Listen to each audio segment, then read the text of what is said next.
आजसम्म केही ख्याल नै गरिन। तिमी पनि बुढी हुँदै गयौ। के आशा थिए होलान् म प्रति साँचेका, आजसम्म कहिले सोधिन। आज पनि तिमीलाई केही उपहार दिन सकौँ, यस्तो औकात मैले बनाएको छैन। तिमीले त उही च्यातिएको फरियाका टालाहरूले बेरेर न्यानो ममताको स्पर्श दिँदै हुर्कायो मलाई। हेर न, मैले फुटेका तिम्रो हात पाउ निको बनाउने एउटा मलम किनेर दिन सकेको छैन। सधैँ अभाव अनि गुनासो सुनाउँदा मैले तिम्रो चाहनाहरू कसरी दम तोड्दा हुन्, सम्झिँदा पनि झसङ्ग हुन्छ मन। आफ्नो गाँस छाडेर मलाई चामल पठाइदिइरहँदा पेटको भोक कति दुख्दा हुन्।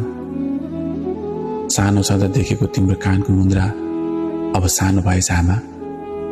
तिमीले लाउने गरेको चोली अब त लाउनै नमिल्ने गरी फाटेछ।